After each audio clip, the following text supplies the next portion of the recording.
Mark Levin, they call him the Great One, host of Life, Liberty, and Levin on this network, as well as his radio program. Mark, you were on our program 2 years ago on Fox and Friends Weekend saying you believed that the Obama team was spying on the Trump team. No one was talking about it then. You were. Here we are today with the Mueller report 675 days later. Your take on where we are. You know, 2 years ago, all I did is I pulled together media reports, because the FBI and the Department of Justice were leaking to the media. How else will we know about two FISA requests? How else will we know that the intelligence agencies were unmasking? How else will we know any of these things? And the reason is they were leaking at the FBI, and now we know it's a fact. They were leaking at the Department of Justice. Now we know it's a fact. And so all I did is put together the different exhibits from the different media outlets, including the New York Times, McClatchy, and so forth. And the general parameters of this were laid out, and they were stunning at the time. And I might add, there was a chorus of media attacking me as a conspiracy theorist and everything. How can I be a conspiracy theorist when I'm reading their reporting? What we have here is Mediagate. Now, what do I mean by that? We have had thousands and thousands of stories on cable TV, on network TV, in the New York Times, Washington Post, exclusives, anonymous, government officials, former government officials, lying to us about conspiracies, coming indictments, lying to us about obstruction and meetings that took place. Just fed stuff by the federal government, by the Obama administration previously, fed stuff by the bureaucracy, fed stuff by the Hillary Clinton campaign, like the dossier. We had an iron triangle here: the Hillary campaign that funded the dossier, the Obama administration, the Department of Justice, FBI, and the intelligence agencies, and the media. And the media, which is supposed to watch the powerful, the media, which is supposed to watch the government, threw in with this government in order to take out Donald Trump. Now, I want to talk about a few things because it's getting a little convoluted with the endless speculation out there. Bill Barr is not part of the Postal Service, where he picks up the report and gives it to Congress. This regulation has been in place for 20 years, since the Clinton administration. His job is to look at this report, to make sure there isn't secret 6E grand jury information, which legally is not permitted to be made public. It's his job to make sure that FBI raw notes, 301s, are not distributed publicly. It's his job to make sure classified information is not distributed publicly. And, believe it or not, it's his job to make sure that people aren't smeared who haven't been charged. Bill Barr and the executive branch, they're not the impeachment arm of the House of Representatives for the Democrats. The special counsel report to the Attorney General is not an impeachment report for the House Democrats. Let me remind you about Leon Jaworski, the Watergate special prosecutor. They like to talk about Watergate. So do I. The vast majority of the Watergate report was under seal until just a few years ago. And here's why. This is a quote, if we have 30 seconds, from Leon Jaworski for the American people. For the Watergate special prosecutor to make public the evidence it gathered concerning the former president and others who were not charged with criminal offenses would be to add another abuse of power to those that led to the creation of the special prosecutor's office. The federal rules of criminal procedure, this is Watergate, prohibit the disclosure of information presented to a grand jury except as necessary in the course of criminal proceedings. And he says, most important, in terms of the American constitutional system of government, is the notion of fundamental fairness for those who, after investigation, have not been charged with any criminal misconduct. This consideration, he wrote, is particularly important for a special prosecutor whose independence considerably reduces his accountability and who must be unusually sensitive to possible abuses of its power. It is a basic axiom of our system of justice that every man is innocent until proven guilty after judicial proceedings designed to protect his rights to ensure a fair adjudication of the charges against him.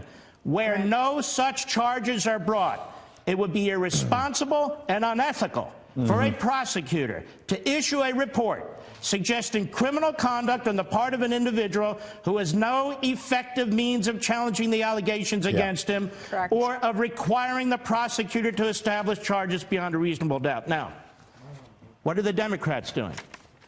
The Democrats are now trying to interfere with the criminal justice system, trying to undermine exactly what this prosecutor said during Watergate, trying to undermine the regulations that have been in existence, the law, for 20 years. They're threatening the Attorney General with subpoenas. They're threatening the special counsel with subpoenas. They're demanding access to all this secret information, all the underlying information. They want the Attorney General to violate his oath, to violate the regulations, a 20-year law. And if they get their way in this case, they can presumably do it in any criminal case. Mark, it could go even deeper, because if you look at what former top FBI and CIA officials have said for the last 2 years, they have tried to create a narrative that set this up, suggesting the president was a criminal. Listen to this, and then we'll let you react. Do you still believe the president could be a Russian asset? I think it's possible. I think that's why we started our investigation, and I'm really anxious to see where Director Mueller concludes that. More and more, I come to the conclusion that after the Helsinki performance and since, that I really do wonder whether the Russians have something on him. I use the term that this is nothing short of treasonous because it is a betrayal of the nation. He is giving aid and comfort to the enemy. What should happen to McCabe, Clapper, and Brennan? First of all, these men are very un-American. What they've said is outrageous. They should know better. You had the former head of national intelligence under Obama, the former head of the CIA under Obama, a top FBI official under Obama. These three men should be dragged in front of a federal grand jury.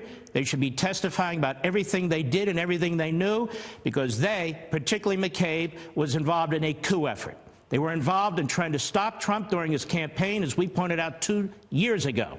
And now they since have been trying to take this president out. And I don't know what's in this report, and I don't much give a damn what's in this report. The fact of the matter is, they did not indict anybody for collusion. You want to know why? There's 2 reasons. There's no such crime as collusion. And number 2, whatever it is, nobody did it. Now, not a single person prosecuted for collusion. If anyone's going to be prosecuted for collusion, whatever that is, it ought to be the Clinton campaign, the DNC, it ought to be that damn law firm, it ought to be Fusion GPS, and those 3 stooges that you just showed us on TV. Not a single criminal statute was even cited when Mueller was appointed. He violated his own regulations. Listen, Rosenstein appoints Mueller special counsel, right, to investigate. He does it after Comey's fired by the President of the United States. Who recommended that Comey be fired by the President of the United States? Rosenstein. Yeah. And he oversees the special counsel. Have you ever heard anything so stupid in your life? Not a single step. Let's talk about obstruction, because my fear is Mueller will throw a little stink bomb in there. Obstruction. Let me ask you a question. Did the president withhold a single dollar from this investigation? Did the president stop any aspect of this investigation, which went worldwide and went into everything you can possibly think of?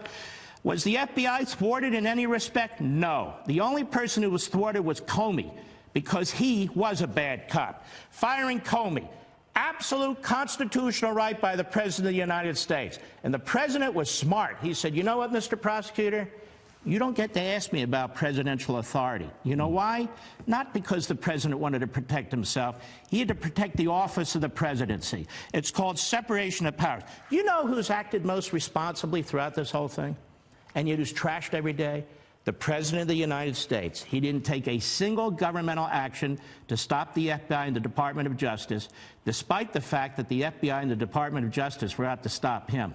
This is the great scandal in American history, and I mean it. And it's Mediagate, because the media threw in. You couldn't watch CNN, MSNBC, read the New York Times, the Washington Post. Quite frankly, thank goodness for Fox, Fair and Balanced, your morning primetime shows, your nighttime primetime shows with opinion on both sides. If it wasn't for all of that, we'd only have one way in this country with the media. But once again, the media threw in with the government. The media threw in with the Hillary Clinton campaign. Let me ask you this question. What do you think the Russians think today? Yeah. They're laughing. They're thinking they're not going to extradite the people who were charged in Russia by the special counsel. That's for sure. Absolutely. Mark Levin, you were right 2 years ago before anyone else was, and you're speaking truth again today. Thank you so much for joining us this morning and for everything you talked about. We appreciate it. Thanks, Mark. Now bringing in the host of Life, Liberty, and Levin, Mark Levin. Great to have you with us on the special coverage this afternoon, sir. Thank you. Appreciate it. What do you make? I don't know if you got a chance to hear Professor Dershowitz. He thought it was a complete cop-out, he said, by the special counsel to make this allusion to the fact that there was evidence on both sides of this argument about whether or not the president was guilty of obstruction, but that he was going to leave it to the AG to make a determination. Do you think that was a cop-out? Well, you know, I posted on this. No, I don't think it was a cop-out. I think he was a coward, and I'll tell you why. He didn't have a case. Now, think about this. What did he do to pursue obstruction? Did he subpoena the President of the United States to appear before a grand jury? No, he didn't. Did he take his case into the federal court on obstruction? No, he didn't. Did he fight it all the way to the Supreme Court? No, he didn't. He didn't pull the trigger on this, not because it was a cop-out, but because he didn't have probable cause. He didn't have a case, number one. Number two, collusion. The same chairman of these committees who are now banging the drums and beating their chests, these are the same individuals who brought us to this point, were this same prosecutor, and I do not respect this prosecutor at all. It took him 2 years to tell us there was no collusion. 2 years, hundreds of interviews, grand jury testimony, on and on and on. He should have come to the microphone and told the American people months ago that there was no collusion. To drag a president of the United States through this, people need to be held to account for this, including many of these people in the House of Representatives who show up on their airport sonar and radar systems and anywhere else they can appear to trash the President of the United States. He was called a traitor. He was called a spy. He's been called worse. And now they want to investigate other areas. So the facts are these. No collusion. Certified. Period. No obstruction. If there was obstruction, then bring your damn case. Subpoena the president. Take it all the way to the Supreme Court. He did nothing. What he did was utterly unethical, Mueller, on this issue. And I'll tell you why, Shannon. Leon Jaworski is the special prosecutor for Watergate. He specifically said he will not put in his report any information, any thoughts, any opinions about any American citizen who wasn't charged and didn't have an opportunity to defend themselves in court, and a prosecutor required to meet the standard of beyond reasonable doubt to prove their crime. So when Mueller drops this stuff in a report, it should be dismissed. The Attorney General and Deputy Attorney General stepped up, and under the rules that have been in place for 20 years, it's the Attorney General who has the final judgment, not a prosecutor. So it is a big day for the president. The Democrats are glum, and they need to be held to account. Everybody who was involved in dragging this nation through this, spending $40 million, destroying lives, staff around the president. And I would ask one other question on this obstruction, Shannon. How did he obstruct justice? The investigation went on. He didn't block a dollar from being spent. He fired Comey. Comey was replaced with a bureaucrat. FBI went on its merry way. Department of Justice went on its merry way. They spent money left and right, traveling all over the world, chasing phony leads. No collusion. There was no obstruction, period. Well, do you think, I mean, you talk about how they traveled the world, and we know that there were, I mean, thousands of subpoenas. There were hundreds of people who were interviewed. There were pen registers where you can get, phone records. There were all kinds of things. But at the end of the day, was it worthwhile for the president to be able to say, now look at the American people. They dug everywhere. They spent 2 years and all of this money, and I'm vindicated, so it was worth it. When you bring up phony charges against an individual and they're vindicated, the vindication is good. The issue isn't whether it's worth it. It's how did this information come to be? Why did the senior level of the FBI, senior level of our intelligence agency, senior level of the Department of Justice, the mass media push these stories, push these lies, push this narrative day in and day out, day on, and now zero, zippo, nothing. And there was never anything. And the President of the United States, for all the grief he takes, has been telling the truth from day one. I thought he was going to be indicted. I thought his son was going to be indicted. I thought his son-in-law was going to be indicted. I thought the whole family was going to wind up at Sing Sing when you listen to some of these legal analysts. I'm telling you, we have a big problem in this country. Freedom of the press. It is a huge problem. Not the fact of freedom of the press, but that we have individuals who do not respect the Constitution, who do not respect freedom of the press. And this is going to continue. And the American people should rise up. And the American people should say, we have had enough of this. You're spending our money on opposition research. We know this is about 2020. And now we have members of Congress who are trying to interfere with the justice system. We're now going to subpoena the Attorney General and the Deputy Attorney General and Mr. Mueller. Shannon, they have Article I powers in Congress. They do not have criminal investigative powers. It is not up to the executive branch to serve as an impeachment arm of the House of Representatives to conduct investigations for them. And I would tell Mr. Schumer something. You have no right to grand jury information. You have no right to FBI notes. You have no right to certain classified information. Like it or not, just because you're a senator, don't hand us this issue of transparency. This is about justice and the rule of law, not transparency. Yeah, and there are a lot of legal limits and statutory limits on the availability of that information for release, as you say. So we're not going to get to see everything, and legally we can't and we shouldn't. But we'll stand by to see what Attorney Barr does give us, the Attorney General. In the meantime, Mark, thank you so much for calling in. Great to hear from you. You bet. Take care.